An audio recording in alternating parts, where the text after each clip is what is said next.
Saludos amigos, con ustedes una nueva entrega de consulta participativa. Sí amigos, aquí estamos para someter a su consideración hoy domingo 31 de octubre el contenido seleccionado para ustedes. Saben ustedes que transmitimos a través de Carivisión, canales 26 de Claro, Altiz y 22 de Aste, y que estamos en todas las redes sociales. Estamos en nuestro canal de YouTube, Consulta Participativa, al que le exhortamos que vayan a YouTube, activen la campanita y se suscriban a nuestro canal para que reciban todo el contenido de Consulta Participativa de manera directa y especial. También estamos en Instagram como @consultapar, pero también en Instagram, Ricardo Opelman, todo juntito. Nuestra dirección electrónica, consultaparticipativa@gmail.com. En Twitter estamos como @consultapar. En Facebook, Consulta Participativa.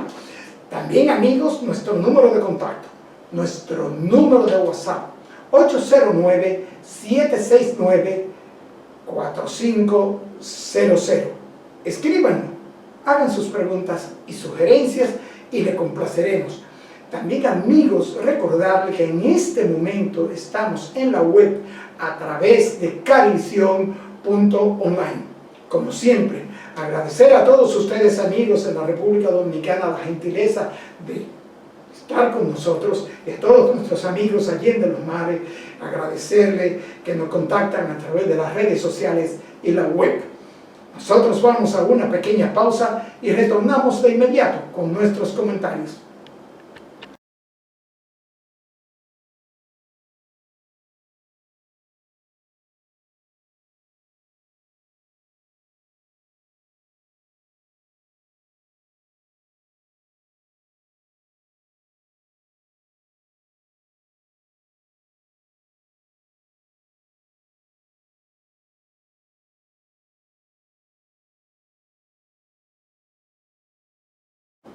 Bien amigos, y murió la noche del jueves pasado a la edad de 65 años el expresidente del Senado, Reinaldo Pared Pérez.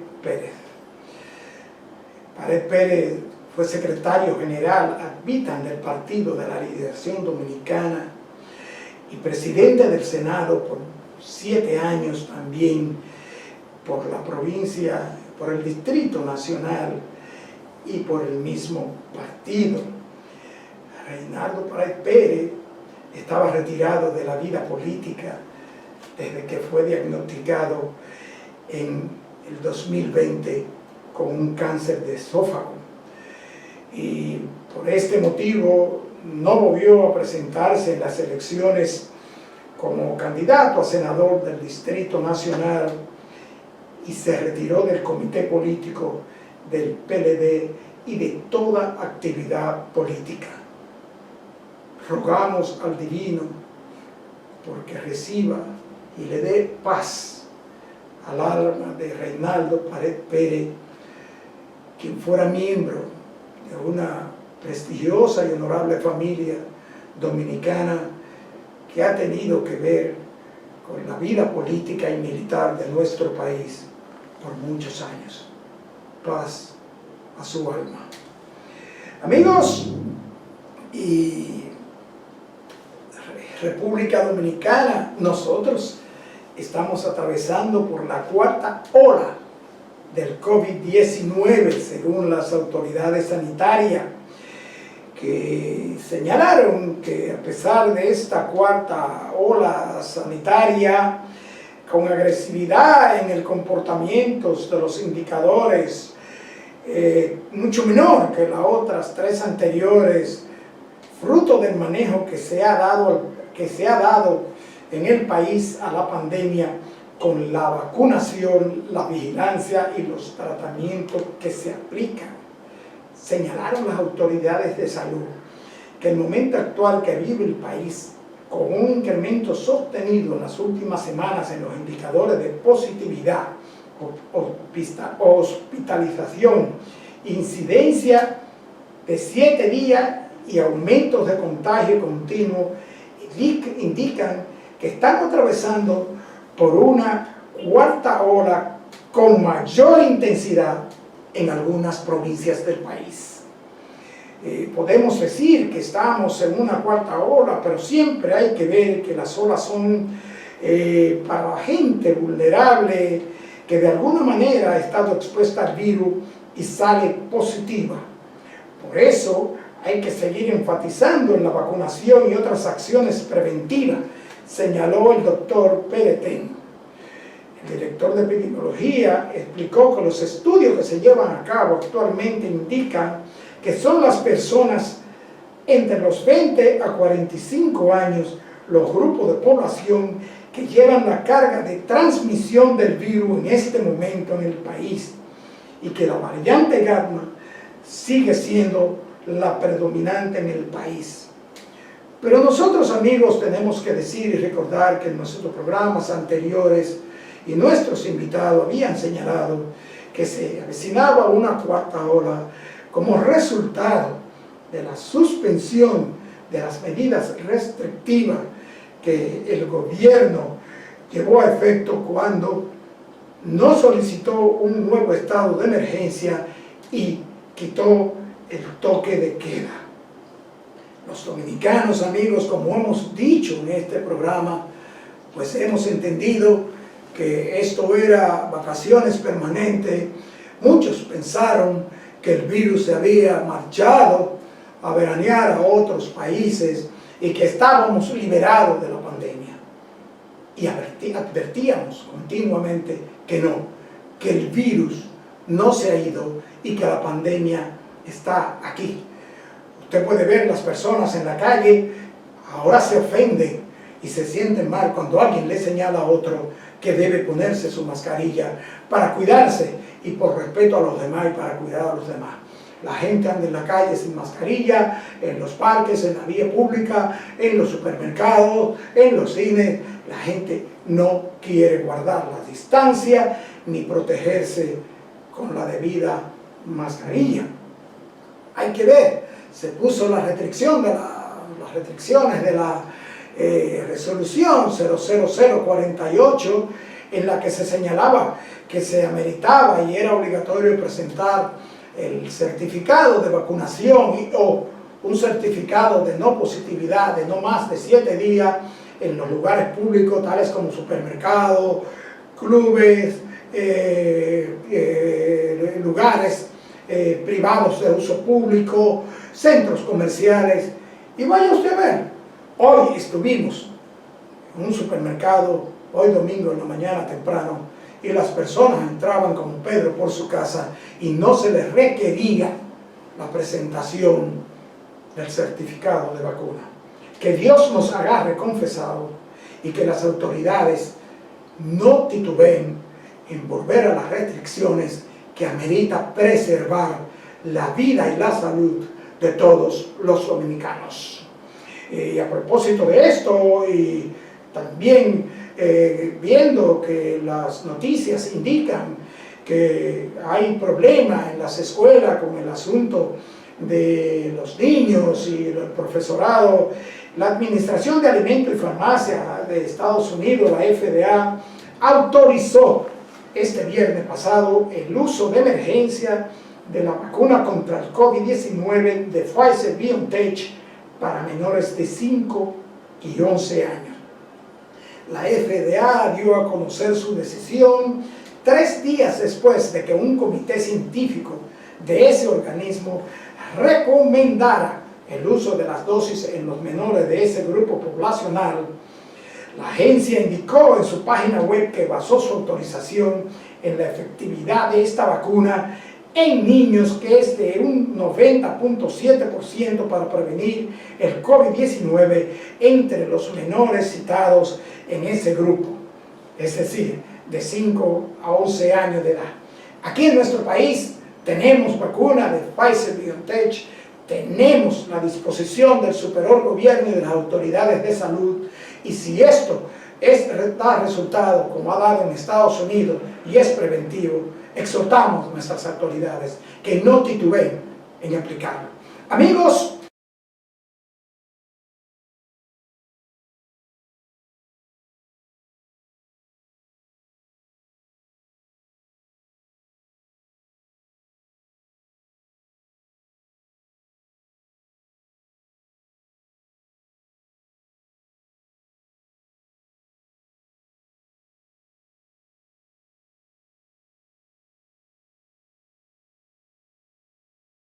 Bien, amigos televidentes, como les decía, hoy tenemos el honor de contar con la presencia del doctor José Papaterra, médico neurocirujano, especialista en microcirugía, quien nos va a hablar de los avances de la neurocirugía y de toda esa calidad científica que dentro de la especialidad posee el profesor doctor José Papaterra. Bienvenido a Consulta Participativa, doctor.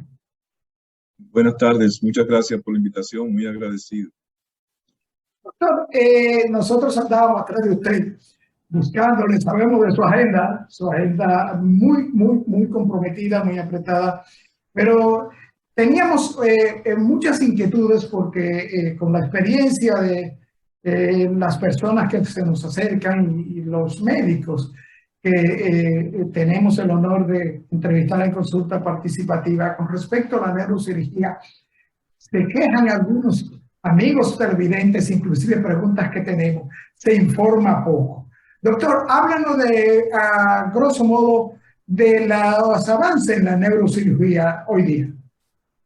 Bien, la neurocirugía es una rama de lo que es la neurociencia, que ha experimentado en los últimos 20 años avances muy importantes en cuanto a la mejora en el tratamiento del paciente y la mejora en obtener un diagnóstico correcto del paciente.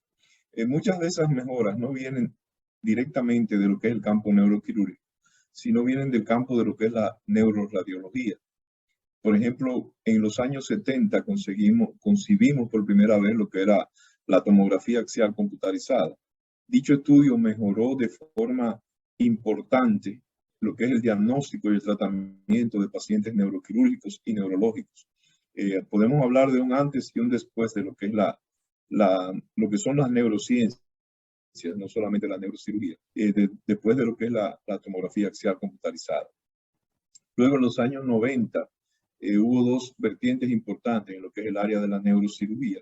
Se empezaron a hacer populares los métodos mínimamente invasivos.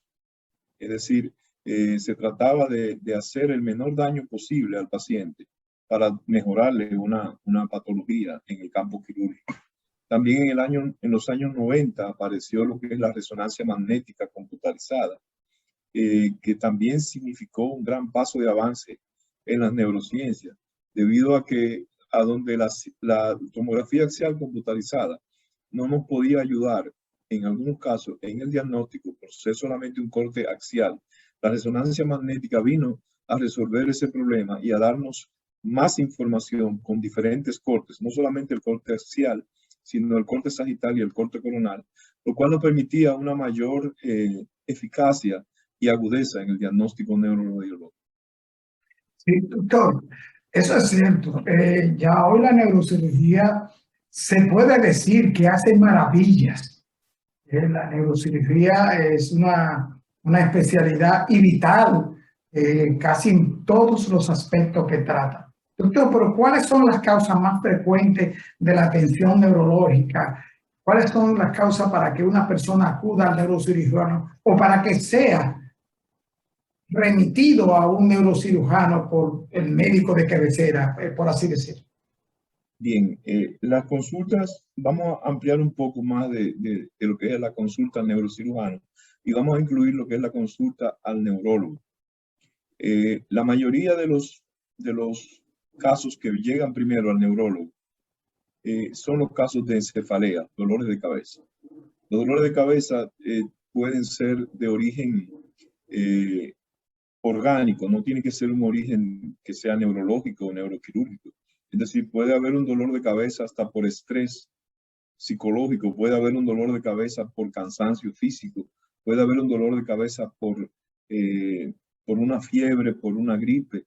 Hay muchas razones que no necesariamente llegan al neurólogo o al neurocirujano, que siendo razones neurológicas o neuroquirúrgicas. Por ejemplo, los dolores de cabeza que no se acompañan de síntomas neurológicos de déficit neurológico de focalización, por ejemplo. Le voy a hablar de un déficit neurológico de focalización, podría ser una convulsión, podía ser una parálisis de un nervio, podía ser una dificultad para hablar. Estos dolores de cabeza que no se acompañan de esos síntomas, regularmente no son dolores de cabeza de origen neurológico per se, sino que son dolores de cabeza debido a otras causas. Ahora bien, los dolores de cabeza que sí tienen una causa neurológica per se, como un síntoma neurológico de focalización, estos sí son los que nos interesan desde el punto de vista neurológico y neuroquirúrgico, porque estos dolores pueden estar asociados a infartos cerebrales, lo que la gente común llama derrames cerebrales o trombosis cerebrales, o pueden estar asociados a hemorragias intracerebrales, hemorragias después de un trauma, como los hematomas. Pueden estar asociados a tumores, pueden estar asociados a infecciones. Y eso sí, realmente, gracias a Dios son los menos, pero esos son los que más nos interesan desde el punto de vista neurológico y neuroquirúrgico. Doctor, en la neurocirugía tenemos que hay una cantidad, muchas sus especialidades. Tenemos cirugía de columna, cirugía de base de cráneo, neurocirugía pediátrica, oncológica funcional, esterotaxia, vascular, endovascular, tumores cerebrales.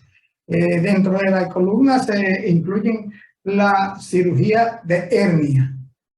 Háblanos de esta cirugía de hernia y si es cierto, doctor, que hay un alto riesgo de incapacidad en esta cirugía y con las hernias. Bien, la gente tiene en mente que quien se opera de la columna va a quedar en silla de ruedas.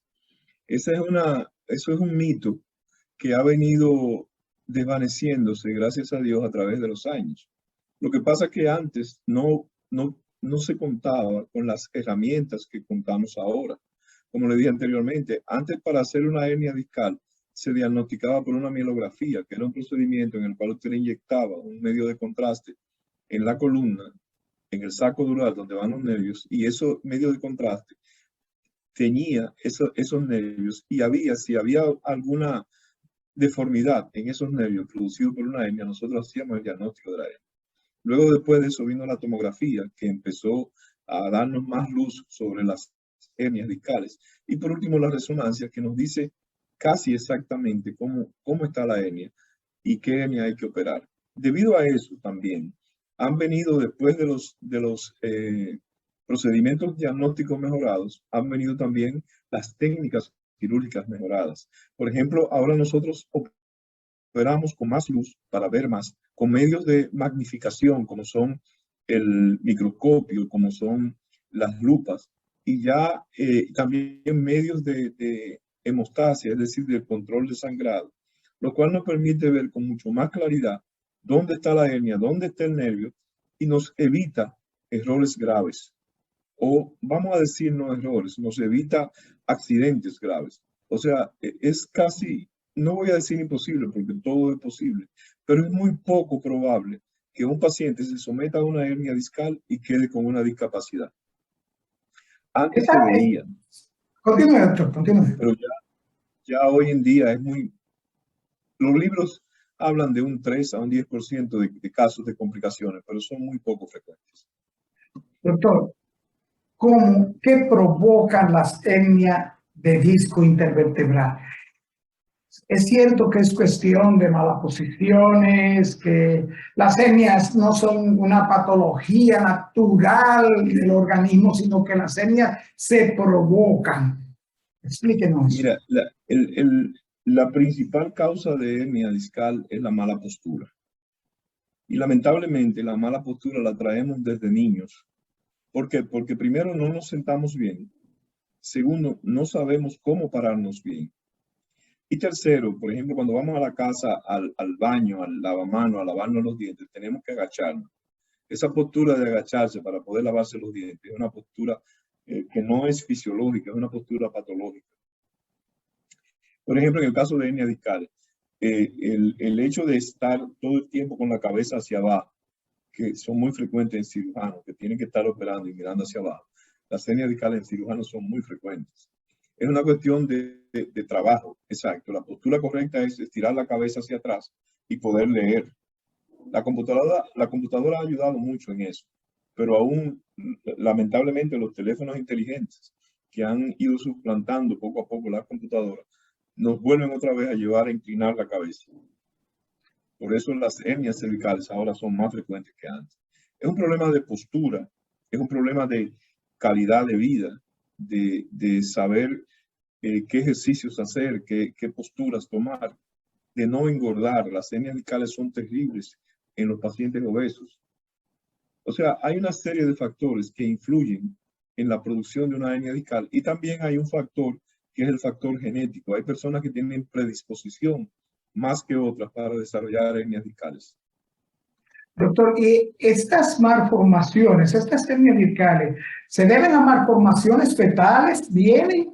¿Puede suceder que venga el feto ya con una hernia discal, un recién nacido, o por una malformación que provoca una hernia discal?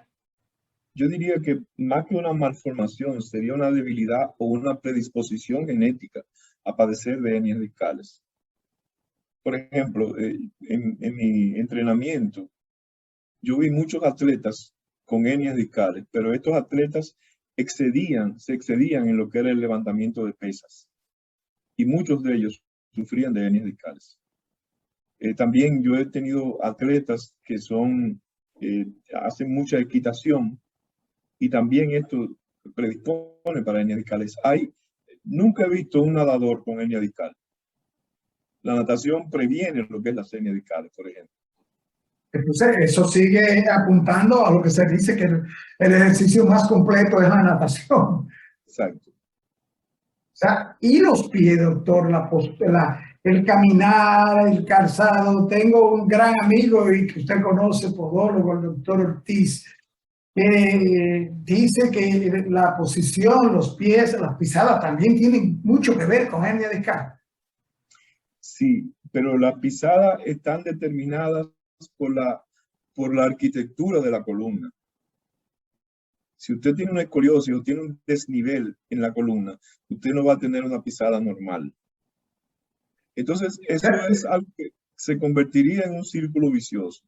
Una pisada normal, un problema de columna. Un problema de columna, una pisada normal. Que puede terminar en una hernia discal, claro está. Doctor, desviaciones de la columna, daños en la columna, siempre terminan estas desviaciones en una hernia discal que hay que, tiene que ser llevada a cirugía. No siempre, no. Mire, hay mitos en cuanto a la cirugía de hernia discal y uno de ellos es que toda hernia discal debe operarse. Eso es absolutamente falso. Una hernia discal debe operarse cuando tiene síntomas específicos que te llevan a la cirugía.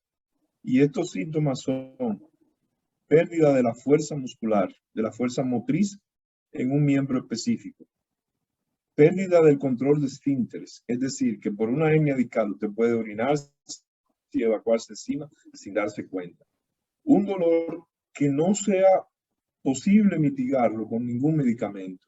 Entonces, en ese caso, sí está indicada la cirugía de hernia discal. Mientras tanto, en lo que se determina si es uno de esos tres casos, lo ideal es poner al paciente en reposo, tratamiento médico conservador y, si es posible, fisioterapia para ayudar. Si el paciente no responde en un tiempo determinado, entonces se piensa en la posibilidad de una cirugía de hernia discal. O sea, que es tratable la hernia discal, doctor, no solamente con cirugía. No solamente con cirugía, excepto en esos casos que le mencioné.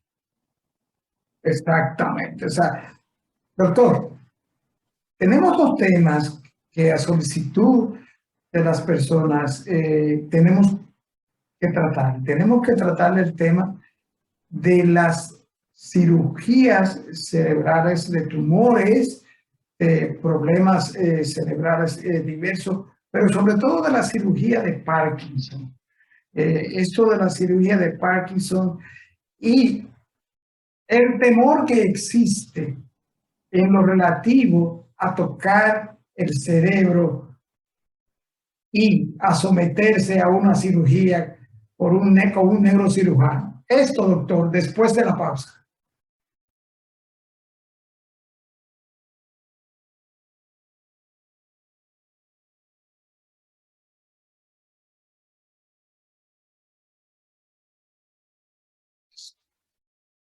Doctor, antes de irnos a la pausa, le decía que tenemos muchas inquietudes a nuestros amigos televidentes en relación con una enfermedad que se ha hecho popular, por así decirlo, y de amplio conocimiento en los últimos años, el famoso Parkinson, y nos remitimos a este profesional del boxeo, Muhammad Ali, que tuvo el padecimiento del Parkinson. Doctor, hay una pregunta fundamental. ¿El Parkinson es causada por un tumor cerebral o es el Parkinson una patología degenerativa? Bien, el Parkinson nunca es causado por un tumor cerebral. El Parkinson es una enfermedad. Se describió primero en el año 1817 y la describió el doctor y fisiólogo 1817, doctor, 1817. 1817. Y quien la describió fue el doctor y fisiólogo James Parkinson. La describió como una parálisis agitante. De ahí en adelante se han hecho muchos descubrimientos y muchos avances en lo que es el diagnóstico y el tratamiento de la enfermedad de Parkinson.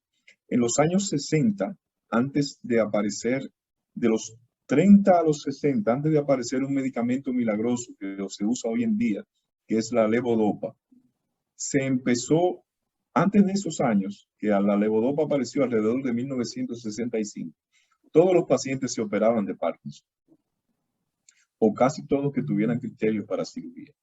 Ese tipo de cirugía, que se llama cirugía funcional, de la cual hay 3 médicos especialistas en neurocirugía en el país que la operan, entre ellos estoy yo.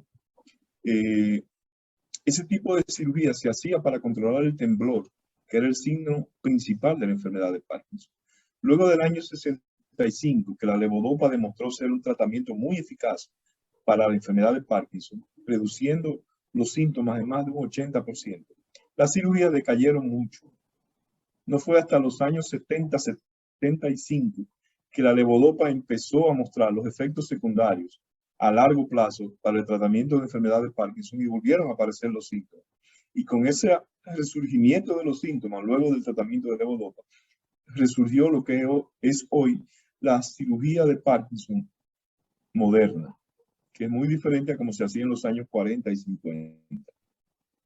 Esta cirugía de Parkinson, doctor, lo primero es que el Parkinson es una enfermedad degenerativa, pero hay Parkinson por algún auspicio, drogodependencia, medicamentos, traumatismo. Sí, eso es una pregunta de médico, vamos a decir, porque la gran mayoría de las personas, incluyendo una gran parte de médicos, considera que solamente hay la enfermedad de Parkinson.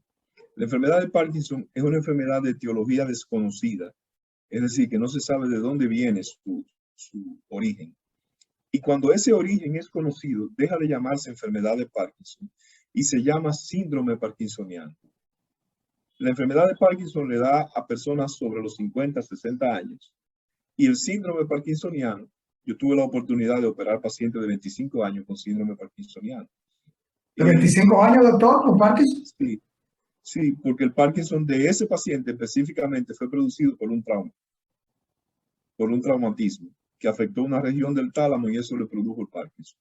También he visto pacientes con accidentes cerebrovasculares, los llamados infartos cerebrales, o los accidentes cerebrovasculares o derrames, que también sufrieron Parkinson luego de un derrame cerebral. Y esos pacientes también se operaron.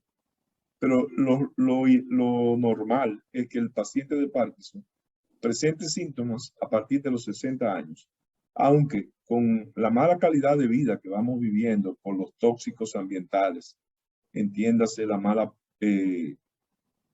baja pureza que tiene el aire ambiental, por los tóxicos que ingerimos diariamente en medicamentos. La enfermedad de Parkinson ya dejó de ser una enfermedad de pacientes de 60 años a pasar a pacientes hasta de 40 años. 40 años. Sí, yo he tenido pacientes de 40 años, jóvenes, en todo en todo uso de sus facultades físicas y mentales y productivos, que han visto sus carreras y sus vidas tronchadas por una aparición temprana de la enfermedad de Parkinson. ¿El alcohol tiene que ver con el Parkinson, la drogadicción, doctor? No, no. El Parkinson no tiene que ver con eso. Porque hay personas que son alcohólicos y tiemblan la mano y la gente pues asocia la ingesta del alcohol con el Parkinson.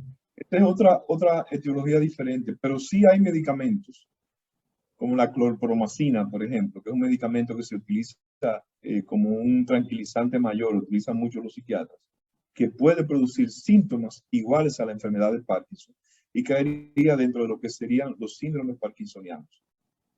Esos síntomas son igual que el Parkinson, irreversibles, y después que aparecen no se mejoran. O sea, y como no conocemos la etiología, no sabemos de dónde el origen de esta enfermedad, en las cirugías de Parkinson, ¿hay curación o no, doctor? Hablar de curación en una enfermedad degenerativa. Una enfermedad degenerativa es una enfermedad que aparece y según va envejeciendo va empeorando. Entonces, hablar de cura en la enfermedad de Parkinson sería atrevido. Lo que sí nosotros hablamos de una mejoría clínica. ¿Cuál es el objetivo de la enfermedad de Parkinson? El objetivo es que el paciente que no se puede bañar solo, que no puede comer solo, que no puede ir al baño solo a hacer sus necesidades, pueda hacerlo. Y esa mejoría importante en esos síntomas, y los síntomas principales, voy a aprovechar y lo voy a decir, son el temblor, la rigidez y la espasticidad. Temblor, todos sabemos lo que es. La espasticidad es la dificultad para mover, igual que la rigidez, y el enlentecimiento de los movimientos. Y una postura terrible que adoptan los pacientes por Parkinson, que la enfermedad lo va llevando a eso. ¿Qué nosotros conseguimos con la cirugía? Nosotros lo conseguimos con la cirugía, mejorar la postura de ese paciente, mejorar que el paciente no tenga tanto temblor y que ese paciente pueda hacer sus actividades diarias sin ningún problema. Doctor, ¿hay diferentes cirugías para el Parkinson? Sí, hay muchas cirugías diferentes para el Parkinson. Y la vamos a dividir en dos categorías principales. Las cirugías ablativas y las cirugías que no son ablativas, que son con la inserción dentro del cráneo de electrodos, la implantación de electrodos. Voy a decirle la diferencia. En la cirugía ablativa, usted entra un electrodo al cráneo y usted quema, para decirlo de una forma que se entienda. Cauteriza, o sea, se quema. Cauteriza o corta los cables que producen el temblor. El paciente entra a sala de cirugía y sale sin temblor. Esta cirugía se hace con el paciente despierto y el paciente se puede ir a la casa al otro día. La otra cirugía es con el paciente durmiendo, se introducen unos electrodos en partes específicas del cerebro y se conectan con un cable a una batería que va a estar en el pecho del paciente. Y esa batería se va a graduar y se va a utilizar el estímulo que produce ese electrodo para disminuir los síntomas del Parkinson. Claro, una y otra tiene sus ventajas y sus desventajas. Las ventajas que tiene la cirugía ablativa, primero que es menos costosa, segundo, que el paciente sale sin temblor dentro del mismo quirófano, y tercero, que es mucho más barata. ¿Cuáles son las desventajas de esta cirugía? Que después que tú haces una lesión, esa lesión no se recupera ya. A los años el paciente puede volver a temblar. Pero si tú te equivocas en la cirugía o hay alguna complicación en la cirugía, el paciente puede quedar sin movimiento de un lado del cuerpo, de forma permanente.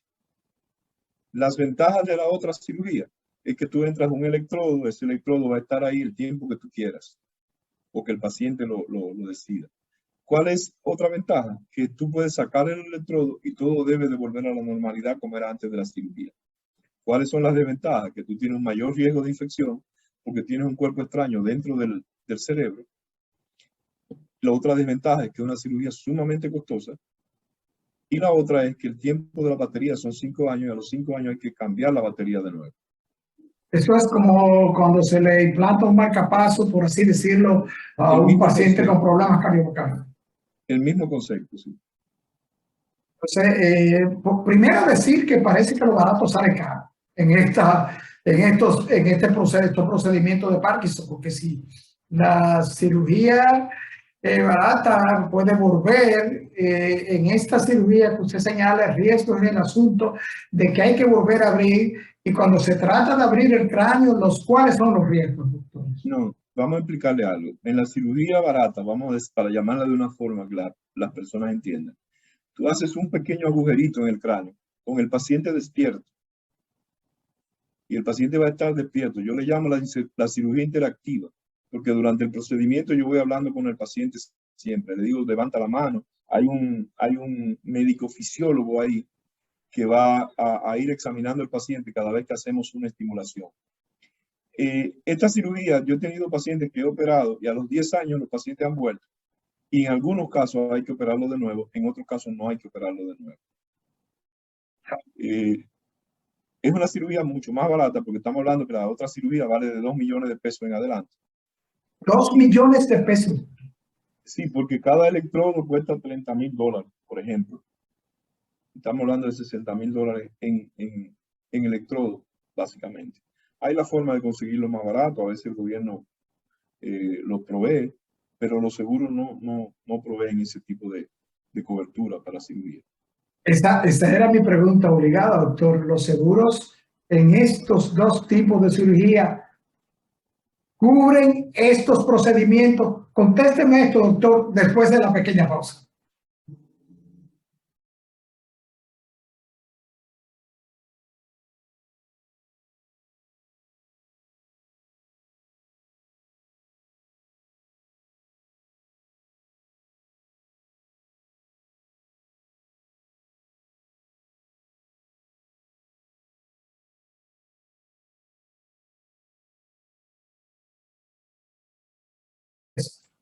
Doctor, hablábamos antes de irnos a la pequeña pausa sobre el asunto de los costos de esta cirugía.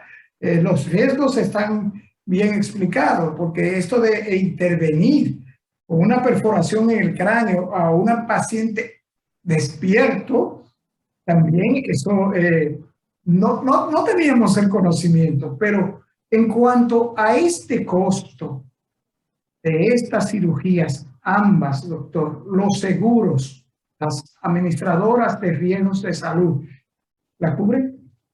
No, ninguna de las dos. Ninguna de las dos. Mire, yo tuve la oportunidad en los años, en el 2002 hasta el 2010, por ahí, donde realizábamos operativos en la clínica Cruz y Minian con la ayuda de la Fundación Cruz y Minian. Y estas cirugías ablativas, nosotros pudimos lograr hacerlas por 15,000 pesos y a veces hasta menos. Y tuvimos la suerte de hacer una de las series de cirugía de Parkinson más grande de Latinoamérica. Esto ha disminuido mucho porque cuando vino el sistema de implantación de electrodos, pues yo quería engancharme en lo que era la implantación de electrodos, porque fue la primera cirugía que hice en mi formación como subespecialista. Pero aquí, en esa época, estamos hablando del 2000, era imposible intentar poner un electrodo de eso en los pacientes. Jamás. O sea que, y realmente, doctor, bueno, doctor, finalmente, para que hablemos un poquito de los tumores cerebrales y eso, el Parkinson, después de las intervenciones, las personas se pueden reintegrar a su vida normal, a sus labores normales, su trabajo, sus ocupaciones. Después de la cirugía, el gol de la cirugía, lo que se persigue con la cirugía es que el paciente pueda llevar una vida lo más independiente posible. Y en caso de pacientes de 80 años, 75 años, no es tan grave la situación.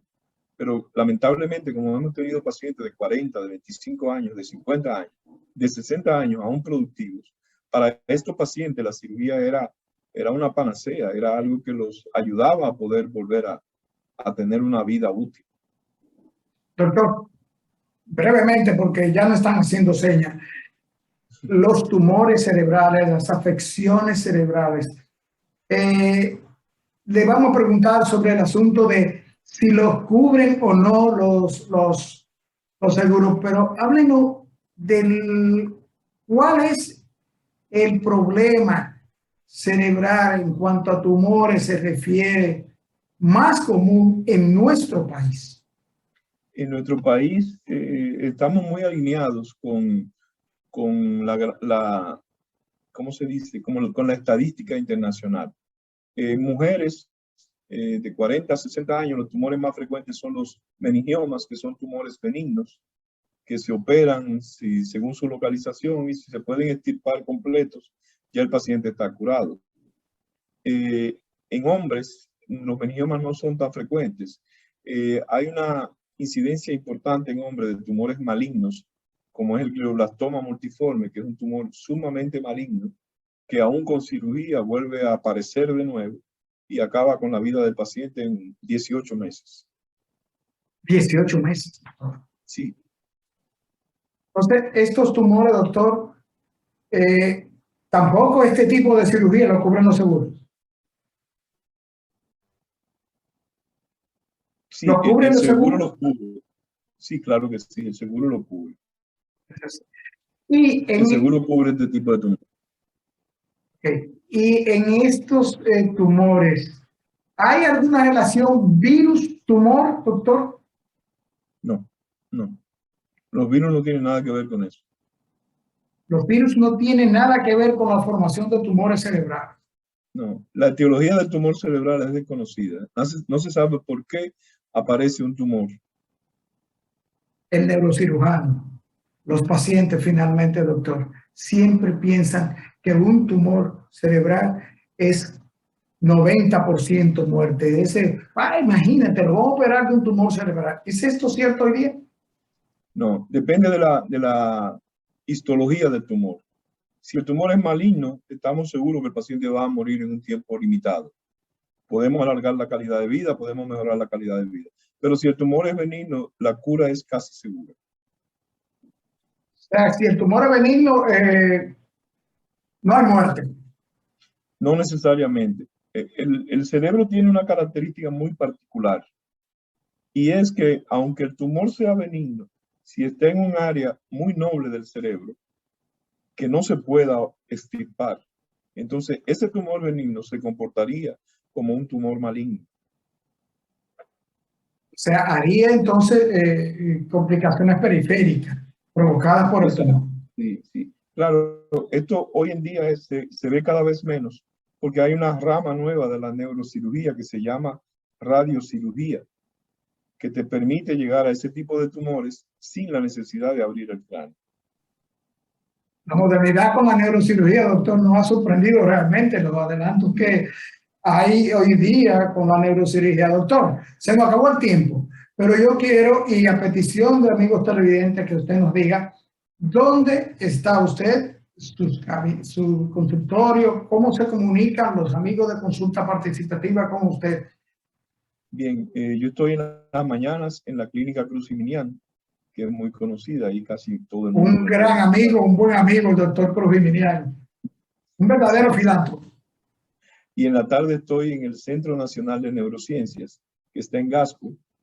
Mi teléfono es el 829-602-3911. Doctor, esto que usted me dice de que usted está con nuestro amigo el Antonito, el doctor Cruz Jiminián, nos agrada sobremanera porque lo que allí se hace es dar vida. Lo que se hace, el grupo de profesionales de la medicina que están con el doctor Cruz Jiminián, que le pega la filantropía, como yo siempre he dicho, porque lo que se hace allí, solamente Cruz Jiminián lo hace. Mire, yo estaba, antes de estar en la Cruz Jiminián, yo estaba en la clínica Abel González. Estuve en Corazones Unidos y estuve en Hospitén. El doctor Cruz Jiminián fue a mi consultorio en la clínica Abel González para que ayudáramos a una paciente, que fue la primera paciente que operamos en el país de distonía. Y de ahí en adelante, eso fue en el año 97, yo fui dejando todos los centros caros que había en el país y me dediqué de lleno y me dedico de lleno a lo que es la clínica Cruz Jiminián y a la fundación. Entonces, no me equivoco, se le pega la filantropía. Doctor, muchísimas gracias por haber sacado tiempo. Sabemos de su agenda apretada. Gracias del alma por estar con nosotros en esta entrega de consulta participativa. Y nada, doctor, las puertas están abiertas para cuando usted lo estime y quiera llevar información a los amigos televidentes de consulta participativa. Gracias, doctor. Gracias a usted también.